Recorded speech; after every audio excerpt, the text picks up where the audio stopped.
Hello friends, welcome to Abhi Flick Discuss.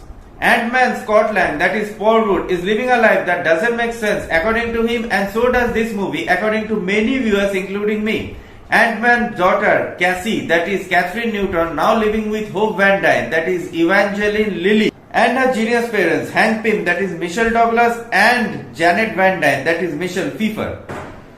Following the routine template of failed experiments are followed by plot lines, Lang and family enter into quantum realm, the subatomic place where the rules of time and space don't apply. It's a world loaded with VFX which can hurt your brains and eyes at the same time. Janet has lived 30 years of her life here, so naturally she turns the guide who is guarding a mystery involving her and Kang the Conqueror, that is Jonathan Majors. And of course the rest of the family is trying to get back home.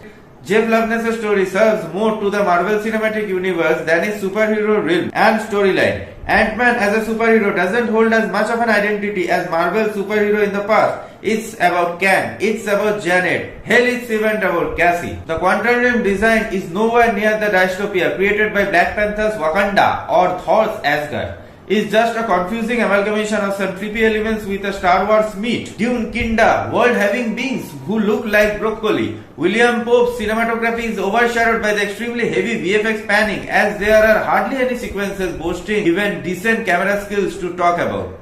The stretched out transition to quantum realm scene in this one can't hold a candle to Multiverse of Madness jumping through the universe's sequence. Paul Rudd continues to play the confused superhero whose individual identity has blurred by mixing elements from Robert Downey Jr.'s Iron Man and Ryan Reynolds' Deadpool. Yes, he has the charisma, but when was the last time only that has worked for a superhero?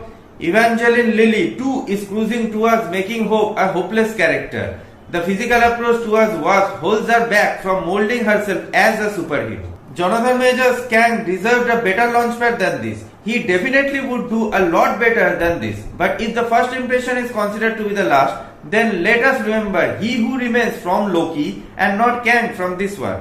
Catherine Newton does beautifully well as Cassie, but her character sketch restricts her. Michelle Pfeiffer's Janet becomes the central character and remains to be the best thing about the mess. Michael Douglas's Hank gets a couple of I am the Ant-Man moments, but they don't land owing to the mediocre writing. Bill Murray's cameo is a colorful delight. With the first couple of installments, Peyton Reed was on his way to directing one of the worst Marvel movies, and he has reached there with this one. Moving from the time pass category, Peyton moves to the bottom of the barrel stuff. Keeping MODOK's design similar to the ones in the cartoon would remain to be one of the most laughable decisions. The whole lot of the film doesn't do any justice to Christoph Beck's background score, which as a separate entity would have been a banger.